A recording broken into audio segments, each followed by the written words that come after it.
Yeah. Como é que é, pessoal? Hoje viemos até Londres, estamos aqui à conversa com o grande Bob da Rage Sense. Como é que é, Bob? Tudo bem? Yeah, como é que tranquilo. Estou-se bem. Estás bem? Yeah. Bob, Bob da Rage Sense, a.k.a. Robbie Kenobi, queres explicar este teu último alter ego? Epá, basicamente, eu acho que eu sempre tive esse alter ego, estás a ver? Mesmo que inconscientemente. Sempre fui um grande fã de Star Wars, desde puto. Eu estou com 35 anos agora, a caminho de 36. E acho que a primeira vez que eu me lembro de ter visto Star Wars foi ainda na década de 80, portanto vejo os filmes completos, a saga completa todos os anos. Cada vez que sai um novo eu tenho que voltar a ver as antigas e tal. E basicamente é isso.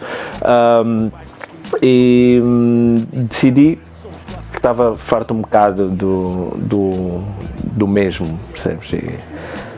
Tipo Bob the Rage e tal, mas queria mudar um bocado. Eu acho que fui pegar a minha personagem favorita dessas sagas, tão simples quanto isso. Mas estavas cansado do Bob da Rage Sense? O Bob nem tanto, mas mais o Rage Sense, porque o Bob é algo que sempre me acompanhou desde puto, estás a ver? Quem me deu o nome Bob foi o meu pai. Sim. E a minha família, toda a gente que me conhece desde puto trata-me por Bob, mas o Rage Sense eu acho que é algo que à medida que eu vou crescendo, não sei, acho que nem faz, já não faz tanto sentido, estás a ver? Aliás, porque até o Common deixou de ser Sense, é só Common. Então se o nome foi inspirado nele, estás a ver? Acho que não faz tanto sentido eu manter o Sense também. Portanto, o Rage Against the Machine, que é a minha banda favorita, também já se desfizeram. Tipo, qual é o point de eu continuar a ser tipo The Rage Sense? Obviamente que sempre foi um duplo sentido, que é uma raiva dirigida tipo ao sistema, né, que nos controla e não sei o quê, mas à medida que eu vou crescendo, eu acho que o nome em si tipo, já não faz muito sentido para mim. Vai continuar a ser porque as pessoas conhecem-me como Bob the Rage Sense, mas o Robbie Kenobi, a partir de agora, pelo menos vai começar a estar muito mais presente nos meus trabalhos. Vais começar então a adotar esse nome? Ou... Sim, eu acho que faz sentido. Robbie é o diminutivo de Robert. E há muita gente que me trata por Robbie e o One Kenobi é a minha personagem favorita do Star Wars. Muito bem. Diz-me, durante o teu trajeto artístico, como rapper ou músico, como preferires, diz-me um momento que tenha marcado. Um momento, é um bocado difícil descrever isso, porque houve imensos momentos que me marcaram. Dá-me 3, por exemplo. 3. O meu concerto em Luanda em 2011 foi incrível. O meu concerto na Casa da Música, por exemplo, foi incrível. E a minha tour em Espanha com Menos Pão, Luz e Água entre 2007 e 2008. E se tivesse de destacar uma dessas 3? É o melhor. Obviamente, com o meu concerto em Luanda, claro, porque apesar de eu ter nascido lá e vivido lá durante muito tempo, eu acho que foi uma cena diferente porque eu nunca tinha ido fazer um concerto e apresentar as minhas cenas lá, estás a ver? Eu sempre soube que tinha muita gente que gosta da minha cena, acompanha lá, porque apesar de eu ter feito a minha carreira toda em Portugal, eu nunca deixei de me pronunciar em relação ao estado da sociedade e da nação angolana. Tanto, né, toquei tanto nesse assunto, tanto que até hoje, mesmo eu sendo metade de angolano e metade de português, as pessoas continuam a dirigir-se para mim como se eu tivesse chegado ontem de Angola, tá a ver? E é uma cena que, obviamente, que não tenho nada contra isso, mas acho imensa piada. Mas pronto, já me estou a perder um bocado. Qual é o que é que... Era sobre o momento que te marcou durante a tua carreira, deste-me os 3? Sim, definitivamente foi o concerto em Luanda. Foi o concerto em Luanda porque eu, até sinceramente 3 horas antes do concerto, estava eu, Bomba Jack, convidei os meus convidados portugueses, foram o Fuse e o Goose, e porque eu tinha noção de que os Dilemas sempre tiveram um público lá, mas muito por causa da filosofia, tipo da forma como eles escreviam e não sei o quê. E decidi levar o Fuse e o Goose. Eu até 3 horas antes do concerto, muito sinceramente, eu não acreditava que aquilo fosse encher. Está-se bem, eu sei. A cantar ou foi? Não, foram vários convidados. Não foi um festival, foi o meu concerto com vários convidados, então, estás a ver? Cabeça de cartaz, né? Sim, o concerto era meu mesmo, o concerto era meu, tanto que isso me foi-me feita uma proposta, porque a primeira vez que eu fui passar férias em Luanda, desde que eu tinha saído lá, reencontrei amigos antigos e tal, e eles, fogo, boy, tu tens bué fãs cá, como é que tu nunca vieste fazer um concerto cá? E, eu estava naquela, whatever, porque eu não sei, eu não consigo explicar, tipo, como é que a minha vida na música chegou até aqui, estás a ver? Eu nunca fiz planos, tipo, olha, vou lançar um álbum e quero que aquilo bata, nunca fui calculista em relação a isso. As coisas foram acontecendo, tipo, naturalmente. Eu queria lá saber se o Bobinagem ia ser considerado o melhor álbum independente em Portugal, ou menos Pão, Luz e Água. Eu nunca calculei isso, estás a ver? Tanto que quando eu cheguei a Luanda, eu não fazia ideia que eu tinha bué público lá. Tu não tinhas noção do público que tinha? Não tinha. E eles, boy, tu não tens noção. E eu, não, bora fazer uma cena ali naquele espaço. E eles, boy, aquele espaço cabem tipo 500 pessoas ou 300, não é suficiente, tu tens que encher um espaço com 5.000, 7.000 pessoas. E eu não tenho noção quantas pessoas é que tiveram lá naquele dia, mas o concerto ia começar às 7 da tarde, por exemplo, às 5 tinham 1.000 pessoas ou mais de 1.000 pessoas. E eu estava lá e vi aquilo em primeiro plano e fiquei tipo, não, isto não está a acontecer, isto não é para mim. Claro que fiquei, achas que não? Fiquei extremamente nervoso porque está com 300. E isso, imagina, isto foi em 2011, obviamente que até à altura eu já tinha feito 1.001 concertos em Portugal, estás a ver? E fiz os concertos na Galiza, que também correram bem, participei em festivais tipo incríveis na Galiza e a cena fixa é que não eram festivais de hip hop, eram festivais de música, então cantei com bandas de ska, de reggae, de punk, de Barcelona, de Itália, whatever, então foi uma cena que marcou-me imenso, mas depois quando fui a Luanda e vi aquele público todo à frente de mim, tipo, para me ver, inclusive em entidades governamentais, estás a ver, e filhos dos supostos governantes lá, ali no meio do público, eu fiquei tipo, uau, isto não está a acontecer, é surreal. E marcou-me mesmo imenso. E pronto, eu acho que foi tipo... Foi um momento que... um momento sublime. Sublime. Há pouco tu estavas a falar da forma como tu cantavas nos temas em que tu tocavas também, nomeadamente as questões políticas. Eu recordo-me que antigamente a política era um tema frequente no hip-hop. Hoje em dia já não tanto. Tens alguma explicação, alguma teoria para que tenha ocorrido essa mudança? É assim, eu tenho muitas teorias. Chuta aí. Eu tenho muitas teorias e tipo... não sei, eu acho que à medida que vou passando mais tempo cá em Londres, eu tenho feito muita investigação cá, estás a ver?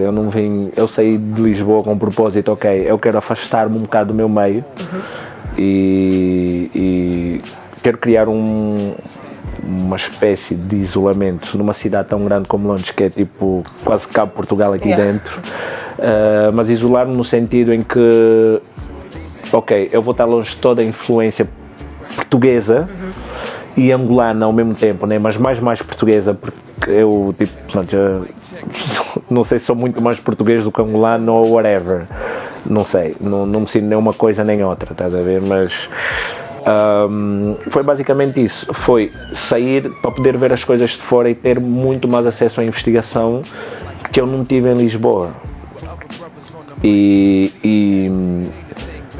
dado esse facto, eu tenho estado a chegar a conclusões relativamente às investigações que eu tenho feito, que acaba por ser uma conspiração incrível, estás a ver? Tipo, brutal, acaba por ser uma conspiração. É tipo, as pessoas gostam tipo, de ser average, tipo, normalmente. As pessoas adoram ser average, as pessoas não gostam tipo, de ir atrás, de investigar, de ter conhecimento sobre determinados pormenores, estás a ver? Comodistas. São bem comodistas, mas elas vivem dentro de um sistema que as obriga a ser assim, estás a ver? A não pensar muito, a não investigar, ok, olha, uau, porque é que aquele gajo tem 1 milhão de views no YouTube, mas depois não se perguntam porque é que esse gajo não vende 1 milhão de álbuns. Então, vocês têm 1 milhão de seguidores, podiam vender 1 milhão de álbuns ou mais, como é que vocês não fazem isso? Então há alguma coisa que não está a funcionar e as pessoas nem sequer põem isso em questão. E tu tens alguma teoria para essa? Opa, a teoria é alienação, obviamente. A teoria é alienação, é alienação musical, alienação social, alienação cultural. Tipo, dá-te a ilusão de que tu estás, tipo, aqui, quando tu nunca saíste daqui. Estás a ver? É basicamente isso. E agora, indo um bocado mais direto, tipo, para a tua questão, a política nunca, sinceramente, fez algum efeito durante a década de 80. Com os Public Enemy, com mais alguns grupos que não me vêm muito à cabeça. Aliás, eu acho que Dead Press é já finais dos anos 90, anos 2000, estás a ver? Mas os Public Enemy, principalmente, eles tinham uma mensagem muito forte e muito importante, mas isso nunca interessou à indústria, isso nunca interessou àqueles que tiveram um propósito para com a cultura hip-hop, estás a ver? Aquele pessoal que esteve no background, ok, nós vamos começar a controlar as coisas a partir daqui, estás a ver?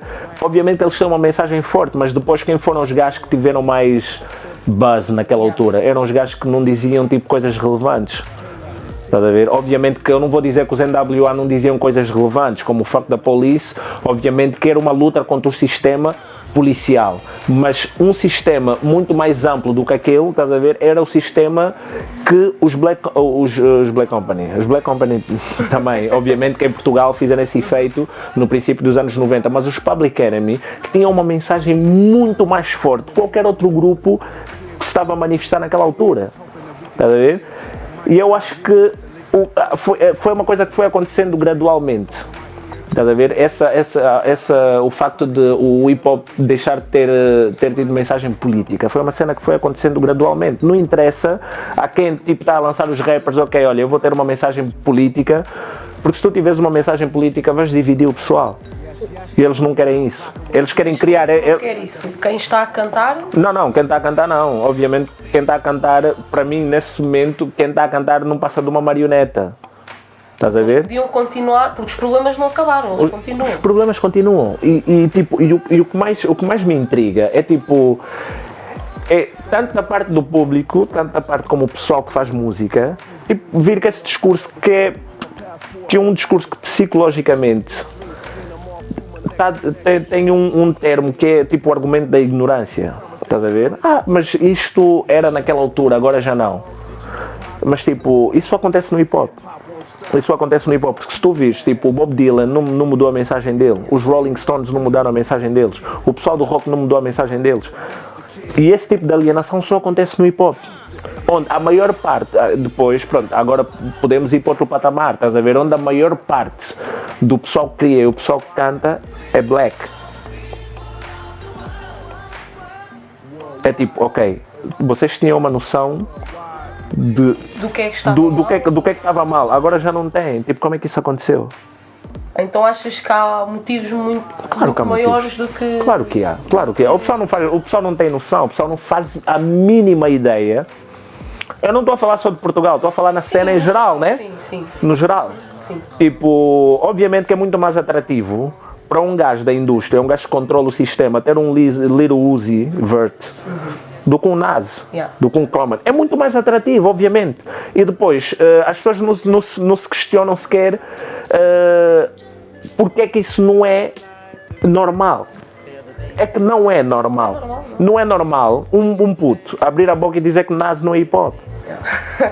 Não, e ainda assim, aquele puto Lonzo Ball ou whatever. What? Sim, houve durante muito tempo Pete Rock, muito tempo o Nas, só agora é que se pronunciou sobre isso, porque ele fez uma música agora com Future, tipo, acho que para um DJ que é o DJ Escobar, e ele fez um post, eu sigo o Nas no Instagram e ele disse isso, não interessa se anda para aí pessoal a dizer que Nas no hip hop ou whatever, mas a verdade, estás a ver? é que ele nem disse o pessoal do rock, ele disse mesmo white people, estás a ver? Porque é verdade.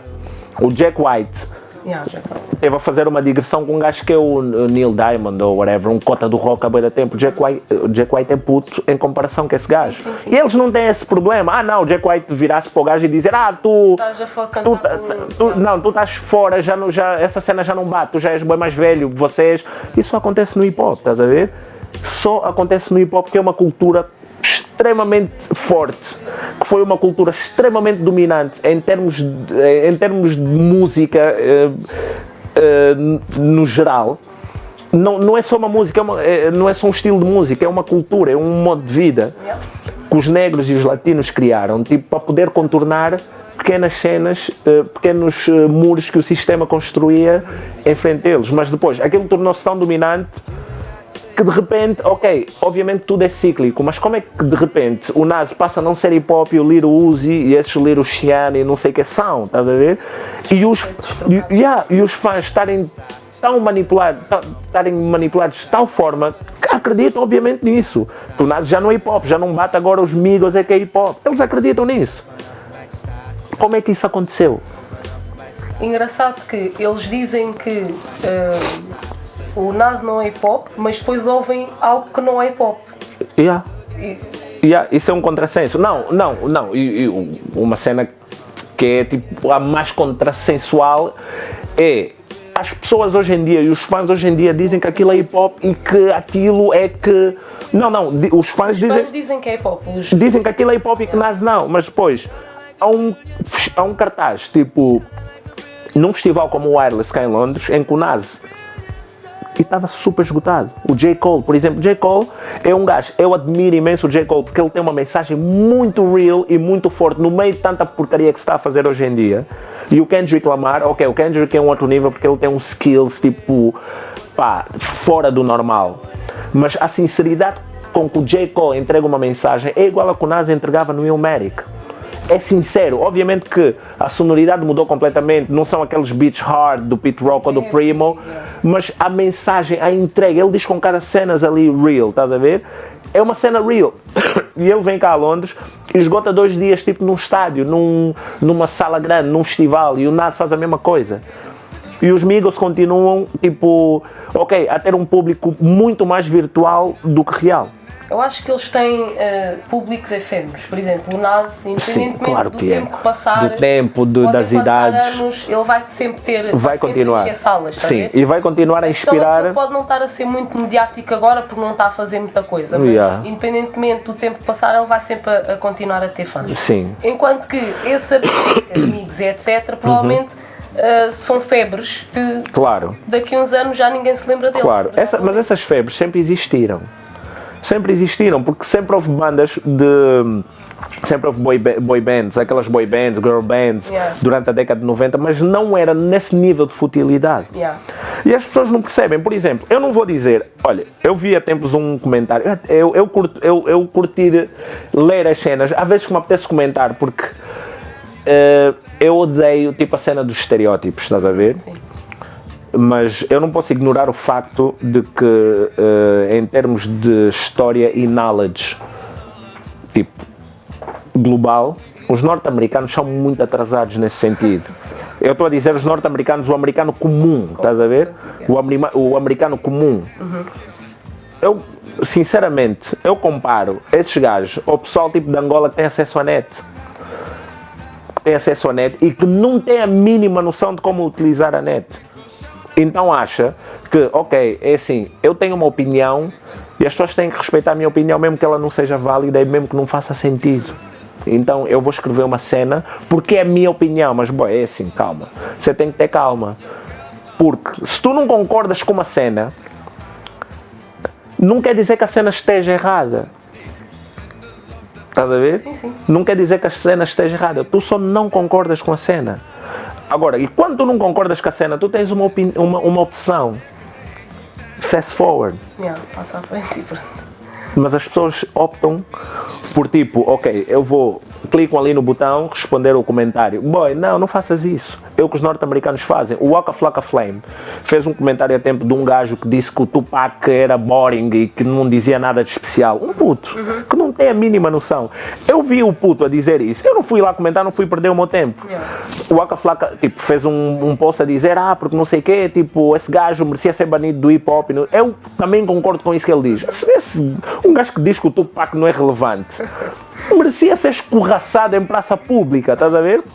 Ou então, é tipo darem dois carolos, sabe? E dizer, olha, boy, tipo, cresce porque tu não tens noção do que estás a dizer. E eu li nos comentários, gajos a dizerem que o Waka Flocka era um velho ressabiado. O Waka Flocka é velho. Não, tem cara de velho, mas não é velho. Não, estou a dizer velho, na cena do hip hop. O Waka Flocka apareceu há quanto tempo? Nem há 5 anos, para eu há 7. É recente. Estás a ver? Mas isto é a geração Snapchat, é a geração Stories do Instagram. Porque uma story no Instagram dura 24 horas. É tipo uma grande notícia que dura 24 horas. Depois daquilo é old school. Porque já passaram 24 Já passaram 24 horas. Esse pessoal não está a ter noção do tempo. Estás a ver? Mas isto dou consistência à minha ideia. E isto é resultado de várias investigações. São cenas com gajos a entrar em pormenores, estás a ver? O pessoal vai começar a contra-argumentar mesmo sem ter fundamento, sem ter critérios, sem ter análise histórica e sem ter comprovação científica. A única cena do pessoal é contra-argumentar, tipo... convencem. Estás a ver? Mas isto é uma conspiração, desculpa-me, é uma conspiração. Porque eu não acredito que um gajo não perca a noção do tempo de um momento para o outro. Ok, o Waka Flocka é old school. Desde quando é que o Waka Flocka Flame é old school? Não. Há de ser daqui a uns anos. Há de ser daqui a 30 anos ou 20, mas não é. Mas mais old school são os que estão e que nós conhecemos, não é? Estás a ver? Isto não, mas é uma conspiração e as pessoas simplesmente não querem ver isso. Então, desculpa interromper-te, ou então temos tanta gente inteligente neste mundo, certo? Porque é que não ouvem um Nas, ou um Pete Rock, ou outro mil e um artistas que nós sabemos que têm talento e ouvem outras coisas que hoje em dia estão bem em voga? Provavelmente é porque têm as prioridades trocadas. Porque, claro. Ou porque se calhar, ou os próprios artistas fazem esse tipo de música, o objetivo deles é vender, porque sabem o que é que está a bater. Não é consciencializar as pessoas. Completamente. Há muitos problemas que continuam a ser os mesmos problemas. Estás a ver? Da 5, da 10, 15, 20, 30 anos atrás. É verdade. E o objetivo do hip hop era esse. Estás a ver? Está-se a perder isso. Está-se a perder, perdeu-se completamente. Porque finalmente, tipo, conseguiram mais uma vez, tipo, dar cabo de uma cena, conseguiram mais uma vez estragar uma cena, uma cultura que foi criada, tipo, a nos proteger, tipo, a nós, estás a ver? Foi uma cultura criada para nos proteger, porque nós temos, nós fomos colocados naquele nicho, tipo, que chamam minorias. Nós não somos a minoria. Nós somos a minoria em regiões em que nós não somos, tipo, a maior parte da população, mas a nível mundial nós não somos a minoria. Estás a ver? Mais uma vez conseguiram pegar numa cena que era nossa, que servia para nos proteger e contornar o sistema que sempre esteve ali, tipo, para nos lixar, tipo, e para nos mandar abaixo e para tipo, dar cabo da nossa autoestima, para educar as crianças a dizer, olha, não, vocês são feios, tipo, o bonito é aquele tipo de pessoa, estás a ver? Tipo, come on, mais uma vez conseguiram estragar isso, como fizeram com o blues, como fizeram com o jazz, como fizeram com o rock, como fizeram com a maior parte das culturas que nós criamos, estás a ver? E depois, hoje em dia, uma queda, as pessoas, é incrível. As pessoas têm por hábito hoje em dia dizer, eu se apontar um problema, imagina, eu se disser, olha, os transportes em Lisboa funcionam mal e hoje, por exemplo, eu estava atrasado para uma reunião porque não me deram informação nenhuma e o metro não apareceu a hora que devia aparecer. Eu se for fazer essa crítica em relação àquilo que aconteceu especificamente em Lisboa, O que é que vai acontecer? sabe o que é que vai acontecer? Vai aparecer um gajo que vai comentar, mas isso acontece em todo lado. Oh, jovem, eu não te perguntei se isso acontece em todo lado. Eu estava-me a referir àquilo em específico. Aquele problema em Lisboa. Eu quero saber se aquilo acontece no Japão ou em Tóquio. Whatever. Eu quero que você me explique por que aquilo aconteceu em Lisboa naquele exato momento. Eu não quero saber se acontece noutro sítio ou não. Estás a ver? Desvalorizam. Desvalorizam. Yeah. Mas o propósito é esse, estás a ver? É desvalorizar.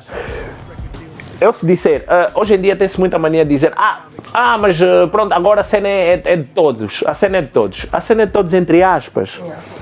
A cena é de todos entre aspas. Eu tenho a perfeita noção, tipo, das capacidades que eu tenho. Eu tenho perfeita noção disso. Mas há alguém que cria teorias que diz, não, você não tem capacidade para isso. Que há muitos como tu. Estás a ver? Há muitos como tu. Mas depois não há muitos como eles a fazer o que muitos de nós fazem. Estás a ver? Isso irrita-me profundamente. Como é que as pessoas não conseguem, até hoje, com tanta informação, tanto acesso à informação. A internet é livre. Obviamente nem tudo que está na net está certo. Mas tu consegues usá-la como uma ferramenta tipo, atingires um certo patamar de conhecimento. E as pessoas simplesmente não querem tipo, ver as cenas. Mas quando tu te pronuncias em relação a um conhecimento que tu tens, dizem, esse gajo é maluco. Esse gajo fala à toa. Mas depois não conseguem fundamentar ou argumentar tipo, com coerência o porquê é que tu estás a falar à toa e porquê é que tu és maluco. É só porque sim. É só porque sim, estás a ver? E isso foi uma das causas que me fez sair de Portugal, estás a ver? Porque Portugal, para mim, tornou-se tipo numa cena bué pequena. Para mim tornou-se numa cena bué pequena. Obviamente que eu não vou cuspir no prato em que comi. Tipo, não vou. E tenho a noção que houve imensa gente não. Retiro o que disse. Não houve imensa gente no Hip Hop Tuga a ajudar-me. Algumas pessoas, e essas pessoas eu conheço há mais de 15 anos. E são as mesmas pessoas com quem eu me dou até hoje. Foram poucas pessoas, eu nunca precisei de muita gente tipo, para vingar no Hip Hop Tuga. E eu nunca fiz muito mais, tipo, atingir um patamar superior. Tipo, nunca fiz muito mais. E hoje em dia, as pessoas têm a mania de dizer, aquele pessoal já não bate, mas não bate. Porquê? Tu tens noção do que é que aconteceu para tu tipo, usar esse termo não bater? O não bater é tipo ter 1 milhão de views, o não bater é tipo estás nos festivais, e não sei o quê, estás a ver? As pessoas têm muita mania de rotular tipo, ele já não bate. Mas o que é já não bater? Tipo, estás a ver? Sim. É tipo, então, eu já não bato, então ok, perdi as minhas capacidades, perdi o meu conhecimento, perdi o meu jeito tipo a escrever rimas e rimar e escolher instrumentais e fazer um álbum, eu perdi o jeito para isso? Eu acho que não. Aliás, acho que não. Eu sei que não. Mas as pessoas precisam de te ouvir para saber. Sim, as pessoas precisam me ouvir, mas é assim, mas eu não tenho que depender dos fãs para poder fazer cenas. Não, de todo. Estás a ver? Michael Jackson lançava álbuns de 10 em 10 anos e ninguém andava atrás dele a dizer tens que lançar um álbum amanhã, tens que cantar com o Valete, tens que cantar com não sei o quê. Eu não sou obrigado a cantar com ninguém. Eu sou um artista e eu tenho o meu timing, Tens a tua identidade. tenho a minha identidade e tenho o meu timing dentro do meu ser artístico. Mas há artistas que vivem em prol dos fãs, tu não és... Eu não sou esse tipo de artista. Sinceramente. Eu sou uma queda. As pessoas nunca me perceberam muito bem em Portugal, estás a ver? Nunca me perceberam muito bem. Há imensa gente que não gosta de mim em Portugal, eu tenho essa noção. E que depois não gosta de mim, mas também não percebe a pessoa que eu sou. Há imensa gente que não me curte. Porque eu sou um gajo, eu sou desbocado. Eu se estiver num luxo a curtir e vier um gajo com um comportamento não politicamente correto ou politicamente correto, tipo, para cima de mim, eu vou responder, tipo, ali, e se o debate tiver que ser intenso durante 3 horas, vai ser intenso. Eu sou assim. estás a ver? E há pessoas que dentro do Hip Hop Tuga nunca me perceberam. Eu nunca gostei de muita gente dentro do Hip Hop Tuga, dentro do movimento. Claro, nas pessoas que não gostam, tocaste num ponto importante. Houve alguns rumores que tinhas uns bifes antigamente. Se é que esses bifes existiram, eles estão arrumados para um canto ou não? O quê? Os postos bifes, eu não sei se isso existiu, se não existiu. Olha, vou-te explicar uma cena. O único bife... Se é esse o termo certo que queres usar. Bife, não, sim, o único atrito que eu tenho com alguém, tipo, neste momento da minha vida, é com o sistema, tipo, racial. Eu não tenho bife com pessoas, com seres humanos, com homens comuns, homens terráqueos, tipo, comuns, terráqueos. Eu não tenho bife com esse pessoal. Mas quais são os rumores? Com quem? Tipo, por exemplo? Antigamente falava-se de... Mas isso nunca foram bifes, isso foram mal entendidos. As pessoas têm a mania, tipo, de substituir os termos, estás a ver? Principalmente quando estão fora do contexto das coisas. Não estiveram lá, não sabem o que... Não sabem absolutamente. Aliás, hoje em dia, e isto, olha, vou tocar mais uma vez o que se passa dentro da cena do hip hop. Hoje em dia, a maior parte dos atritos e dos bifes não são criados pelos rappers, como imagina, ok, o Biggie e o Pac tiveram um bife deles, eles sabem, eles viveram cenas ali que levaram àquelas circunstâncias. O Nas e o Giga viveram cenas que levaram àquelas circunstâncias, estás a ver? Mas levaram mesmo, porque eles tiveram convivência pessoal e houve cenas ali que provocaram aqueles bifes. Hoje em dia os bifes são provocados pelos fãs. É tipo, olha, por exemplo, eu vou dar um exemplo. A minha página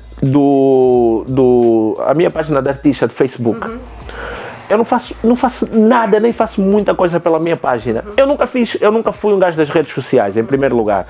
Eu tinha um Instagram antigo que tinha bué seguidores. Eu apaguei esse Instagram porque eu não quero muitos seguidores no meu Instagram, não quero.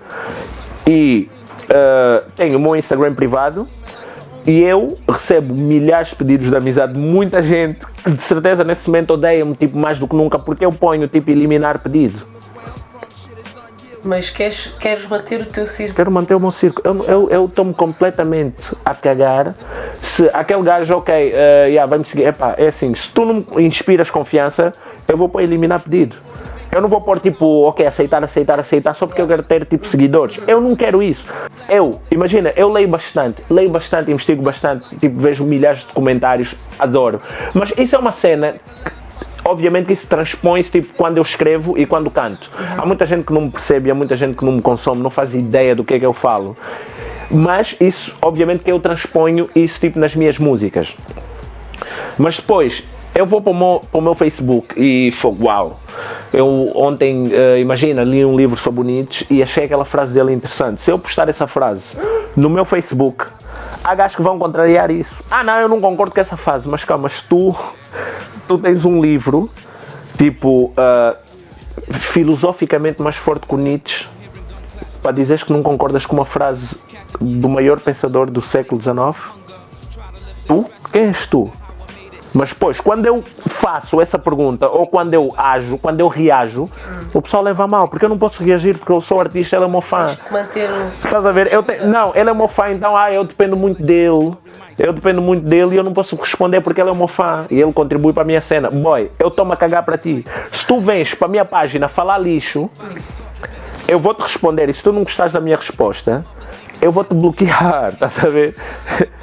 É muito simples, eu sou esse tipo de pessoa. Pão, queijo, queijo. E as pessoas não percebem isso. Porquê? As pessoas não percebem isso porque as pessoas não têm respeito pelos artistas. É por isso que eu me afasto, tipo, como artista. Há certos sítios onde as pessoas gostariam, se calhar, de me ver. Eu não vou. As pessoas não têm noção. Esse pessoal está ali porque não bate. As pessoas não têm noção que 90% dos pedidos, dos convites que me fazem, eu não aceito. Não aceito. Mas porque não... eu não quero estar ali, eu não quero estar ali. A minha gente, que é a minha manager, ela atrofia bem comigo por causa disso. Eu não quero estar ali, olha, recebeste um convite para ir não sei o que, tipo, olha... Ainda recebes convites agora? Até hoje? Sempre. Não é pelo facto de haver uma nova geração de rappers que eu deixei de ter os meus fãs estão ali. Mas o problema é que essa nova geração de rappers, por ter essa fanbase, estás a ver? Eles ficam com a percepção de que, ok, eu agora tenho essa fanbase e tenho bué e vou cantar ali, está sempre cheio, não sei o quê, e aquele gajo não está ali, então quer dizer que ele já não tem fãs. Os meus fãs não morreram, não deixaram de existir de repente. Não houve um genocídio de fãs do Bob. Olha, pronto, todos os fãs do Bob morreram. Não, os meus fãs estão ali. Estão ali. Agora, eu é que não faço música constantemente, já não faço constantemente como fazia. Por alguma razão? Epá, porque não me apetece, simplesmente, estás a ver? Não me apetece. Não tens medo desse teu... Do quê? Dessa tua afirmação, não me apetece? Não. Sabes, tens medo de magoar os teus fãs? Sabes porquê que não? Sabes porquê que não? Porque eu tenho... Não tenho. Porque, vou-te dar um exemplo. Eu gravei o meu último álbum em 2014. Eu comecei a gravar em 2000 O Diário de Marcos Roberts saiu em 2009. E a partir de 2011 eu comecei a gravar o Ordem Depois do Caos.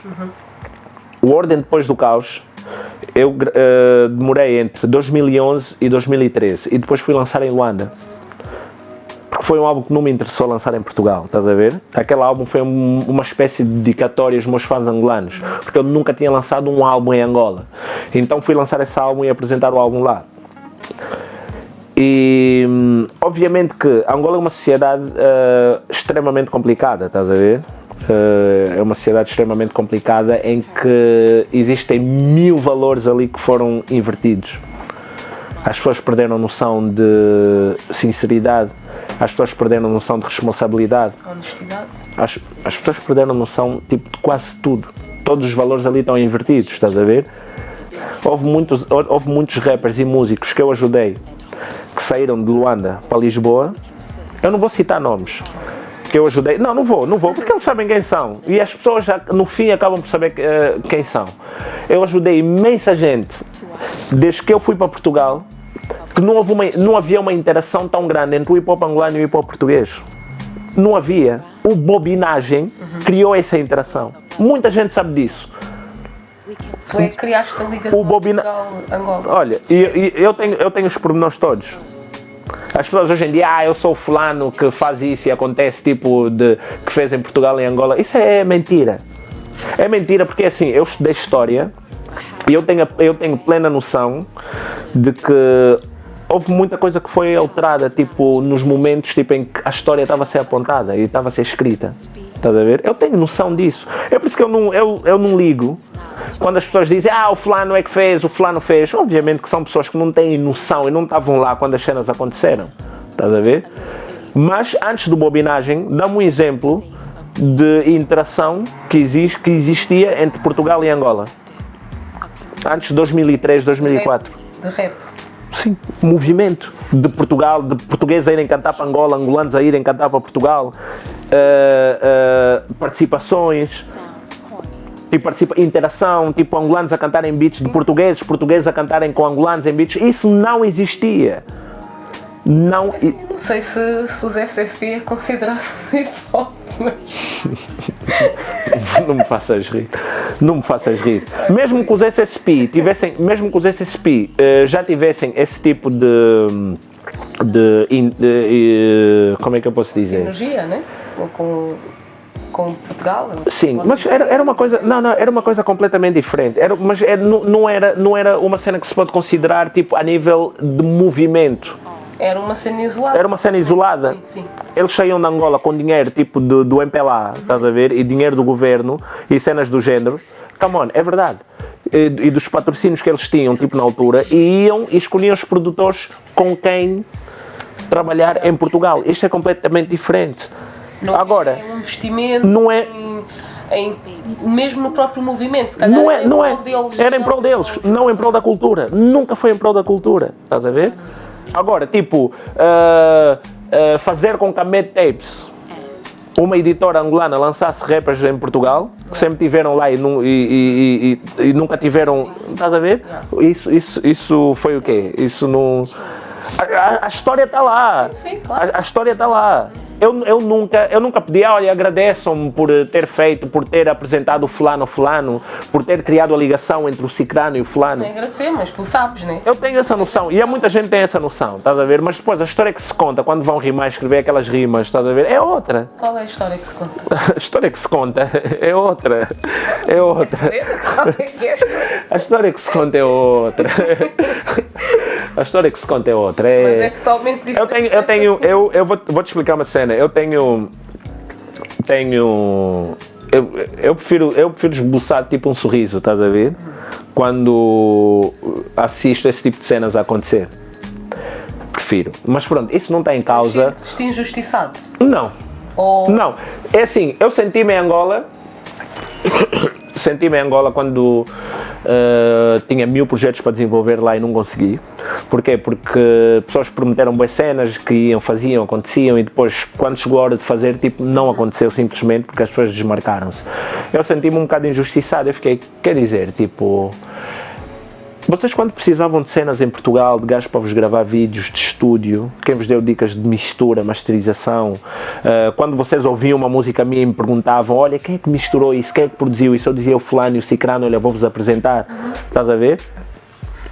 É tipo, eles não fizeram isso comigo em Angola, estás a ver? Eu em Angola cobraram para fazer entrevistas tipo na TPA. Mas Cobraram-me tipo, olha, não... tinhas que pagar para estar lá? Yeah. Para fazer entrevistas na televisão, para ir para a rádio, tipo, estás a ver? É tipo, isso aconteceu comigo em Angola, estás a ver? E eu fiquei tipo, foda-se, come on, tipo, eu nunca vos cobrei um cêntimo pelas cenas que eu fiz por vocês em Portugal. Para onde é que achas que Angola está a caminhar neste momento? Angola? Sim. Angola não está a caminhar para lado nenhum, tipo, desde há 100 anos atrás. Não tem um... Yeah. Muito pelo contrário, Angola está estagnada. Angola está estagnada, tipo, culturalmente, está estagnada em muitos sentidos. Yeah. Mas eu digo Angola e digo Portugal. Eu não vou, tipo, estar aqui a excluir nacionalidades, estás a ver? Portugal é a mesma coisa. Portugal não tem muito mais para oferecer. Já não vais voltar? É assim, não vou voltar. Expulsar de lá. Quem é que vai me expulsar de lá? Quem é que vai me expulsar de lá? Portugal não tem muito mais para oferecer, come on. Aliás, é assim, se formos entrar por uma cena mais profunda, a Europa em geral nunca teve uma cena muito para além daquela tem para oferecer. A Europa em geral não tem. O que é que tem? Ok, tem cultura, tem acesso à tecnologia, tem as cenas todas que o pessoal europeu controla e que, ok, e é aquilo o que é que a Europa tem tão diferente para oferecer? O que é que a Europa cria de raiz, tipo, para oferecer ao mundo? A Europa já fez tudo, praticamente. Bem, se formos falar em termos práticos, oportunidades, trabalho... Yeah, mas o trabalho, o trabalho gerido por quem? Que tipo de trabalho? Que trabalho tão diferente, tipo, é que tu fazes cá na Europa? Tipo, o que é que há de novo?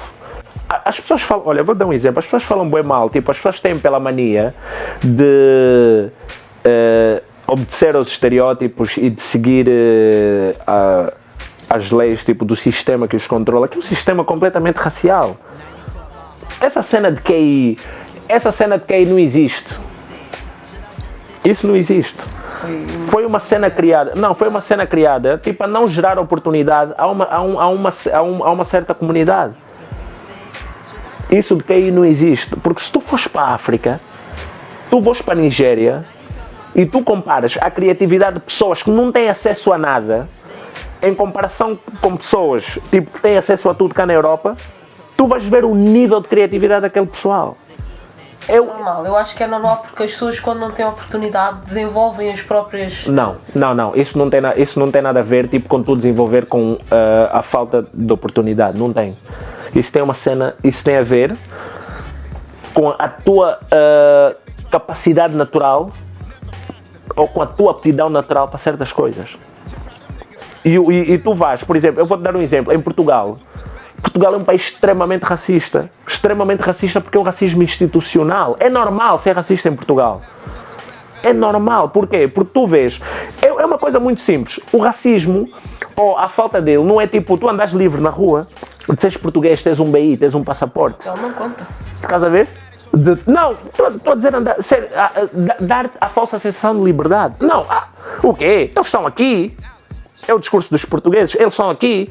Ninguém, ok, há aqueles anormais, tipo os deficientes mentais como o Mário Machado, né? Tipo, que são completamente deficientes mentais, que não têm noção, tipo, de nada. Que vem com aqueles argumentos, os imigrantes têm que ir embora. Mas eu desafio o Mário Machado a fazer um teste de ADN para ver de onde é que o sangue dele veio. Estás a ver? Ele vai negar para sempre. Não, ele vai negar para sempre porque ele é um ignorante. A ignorância dele é crónica. Ele só vai negar por causa disso, porque a ignorância dele é crónica. E ele não tem noção que é fruto da lavagem cerebral do sistema em que nós todos vivemos. Como é que de repente, vou só dar um exemplo. Como é que de repente pessoas que, tipo, têm um background histórico tão grande, como é que essas pessoas deixaram de produzir? O melhor músico de reggae português é branco. O melhor rapper em português, na perspectiva dos portugueses brancos, é branco. O melhor de tudo em português é branco. Quer dizer, não existem negros em Portugal e não existem negros com capacidades em Portugal. Não existem negros que cantam bem em Portugal. Como é que os negros inventaram tudo durante esses anos todos, durante esses séculos todos, criaram tudo e mais alguma coisa? Isso não são opiniões subjetivas. Isto é análise histórica. E quem quiser tipo, contrariar isso, que vá ler tipo, um bocado e vá pesquisar isso profundamente e depois venha discutir outra vez, estás a ver? Em vez de tipo estarem, isso é mentira. É mentira, como é que tu fundamentas tipo, a tua opinião, dizes que isso é mentira? É um facto histórico. Como é que os negros de repente deixaram tipo, de produzir? Como é que nos programas, nos concursos de música nacional, não existem negros a ganhar, não existem negros que cantam bem em Portugal? Existem, mas não existem. Na ideia das pessoas no geral, talvez. A ideia das pessoas no geral, porque há um sistema que criou essa imagem negativa relativamente aos africanos e aos negros. Mas a verdade é que, cientificamente, Maqueda, eu não estou aqui a inventar nada, as pessoas quiserem, que vão estudar e que vão tipo, pesquisar essas cenas. Porque é um facto científico e histórico. Cientificamente, nós estamos moldados e nós temos aptidões naturais muito mais do que os white folks. Isto é verdade, isto é um facto. Não estou aqui a inventar nada, isto é um facto. Como é que em Portugal, uma editora, imagina, nós temos 3 majors em Portugal, né? Que têm como objetivo de produzir música negra. O que é música negra? É tudo que nós ouvimos hoje em dia. Tudo. Não há porque... olha, houve uma vez um gajo, sem esquecer isso, no Music Box, eu fui fazer um concerto. Era um concerto de umas quintas-feiras, de uma cena que tem a ver com a SIC Radical. E toquei eu, o David Fonseca também tocou, e tocou mais algumas bandas de rock. E houve um gajo assim, meio rockabilly, que veio ter comigo no fim do concerto. Lá no Music Box, eu estava no bar a beber um copo e não sei, ele veio ter comigo, gostei imenso da tua música e não sei, com aquela prepotência, aquela presunção, não é?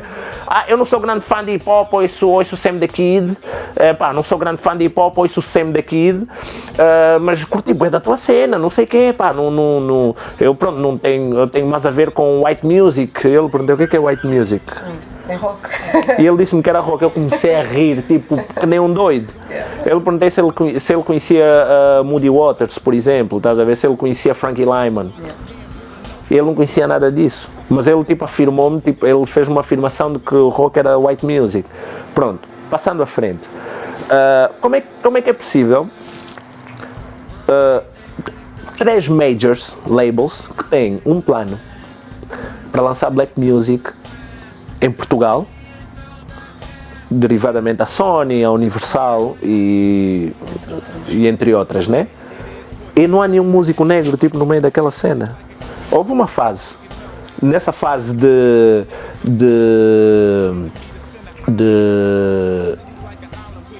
transação entre aquele movimento hip hop tuga, que foi aquele movimento que nós tínhamos, tipo, quando lançamos os álbuns, quando eu lancei o MPLA, quando o Scratch lançou o Cinema, quando o Valete lançou os álbuns dele, quando o Samuel lançou Praticamente e não sei o quê. Aquela fase em que o hip-hop, quase que não, o hip-hop não dependia das majors. Sim, era Para nada, era a Foot Moving era independente, a Encruzilhada era independente, as editoras no Norte eram independentes, estás a ver? Mas mesmo assim, houve um plano de lançamento de muitas bandas em Portugal, bandas de música negra. É mesmo assim, é música negra e ponto final, não vamos estar aqui a discutir outras coisas. Hoje em dia, toda a gente tem acesso a tudo, mas nem toda a gente tem que ter tudo, sinceramente. Esta é a minha opinião. Mas no caso do hip-hop, o que é que achas que aconteceu para o hip-hop passar de um movimento pouco prestigiado ao fenómeno que é hoje em dia? O que é que achas que Os aconteceu? brancos começaram a fazer rap e ponto final. Achas que esse é a única razão? É!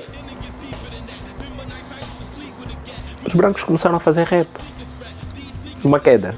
Tu vês, mesmo nos Estados Unidos, o movimento negro é tão forte, já existem negros milionários, negros bilionários. Os brancos nunca quiseram que os negros fizessem parte do sistema econômico branco, da forma, eles nunca quiseram que os negros controlassem o sistema econômico. Por isso é que os negros sempre foram atirados para os guetos, sempre tiveram ali nas sanzalas atirados, estás a ver, segregados. Vocês não podem, whites only, não podiam, o takeaway foi inventado para quê? Para os negros não sentarem no mesmo restaurante que os brancos. Takeaway foi inventado para isso, olha, pega na tua comida e vai comer lá fora. Gentrification. Estás a ver a cena? Isso existe, isso não é teoria da conspiração. Isso existe. Educam os negros a não serem bem-sucedidos. Isso aconteceu e continua a acontecer. Agora, o que acontece é o seguinte. Em Portugal, havia 1000 bandas de reggae. Eu ia ao Mercado da Ribeira, na altura, muitos anos atrás, ver concertos de reggae. E era uma mistura ali, eram boas cenas, estás a ver? Eram várias bandas, eu já não me lembro dos nomes das bandas, por acaso. Haviam bandas incríveis. Essas bandas desapareceram do mapa. Prince Haddada... O Haddada, como é que estás a ver? O Haddada era um pioneiro, estás a ver? Do dancehall. Mercado Negro também. Estás a ver? De repente, os betos começaram, tipo, a ouvir o reggae e a participar nas festas, então aquilo é que é bom. Porquê? Porque são os pais deles, controlam os meios de comunicação social. Os tios, os pais, ouve lá, tio, isto é bom. Ouve lá, pai, quero o Valete no Sudoeste. Eu quero o fulano ali. Isso acontece, Maqueda. Isto não é teoria da conspiração. Estás a fazer uma afirmação, tens bases para isso, não é? Tenho bases para isso. Tenho nomes, bases, datas, tenho tudo para isso. O problema é que as pessoas não têm noção que isso acontece. Não é só pelo simples facto de esses artistas terem base que o base de artistas, tipo, imagina. Vou dar um exemplo, o Scratch. O Scratch. Mas o Scratch tem um talento natural incrível. Incrível. Como é que o Scratch não está a fazer tours em Portugal? De norte a sul do país, como é que o Scratch não está a encher palcos como esses miúdos enchem?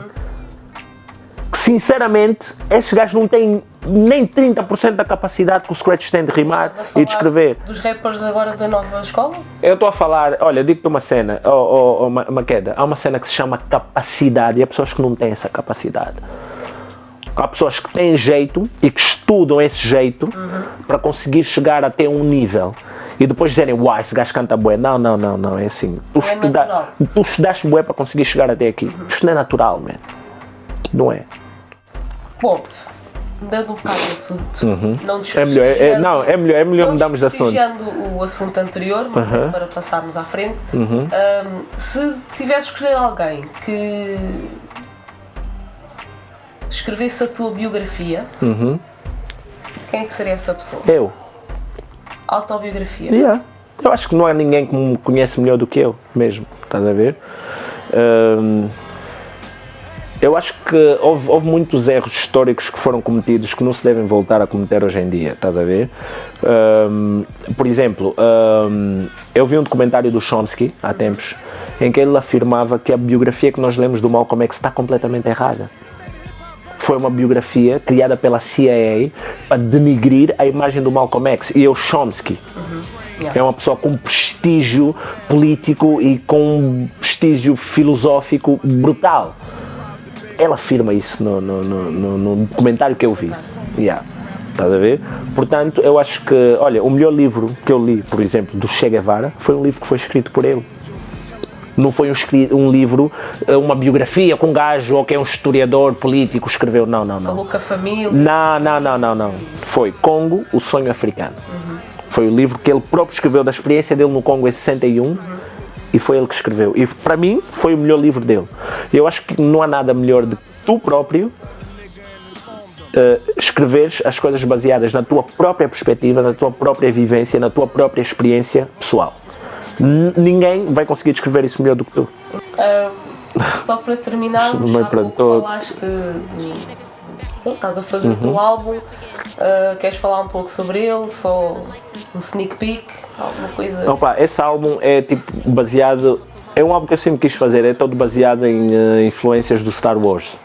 Estás a ver? O Star Wars durante a minha vida inteira influenciou-me a nível de criatividade, personagem, história, aquelas sagas, tipo, é basicamente isso, é tipo, o álbum todo tem uma corrente baseada na saga de Star Wars, tipo tudo, desde os temas, as rimas, os instrumentais. Eu obviamente que não queria cair tipo naquela cena óbvia de samplar só cenas de Star Wars, não fiz isso. São instrumentais completamente livres do SP, grandes instrumentais, mas os temas é tudo baseado nisso, estás a ver? Tipo, desde as metáforas, há temas completamente metafóricos, tipo, que as pessoas não vão perceber tipo, no seu todo. Porquê? Porque não viram Star Wars ou porque... Não, porque eu desenvolvi as coisas, desenvolvi as letras de forma a que as pessoas puxassem um bocado pela cabeça deles, estás a ver? Então, o álbum é basicamente... foi basicamente feito nesse padrão. Ok, bom, obrigada. Está-se bem. Gostei muito de falar contigo. Na boa. Espero que tenham gostado deste vídeo. Raças de chit-chat, nem só de cabelos vivam aqui.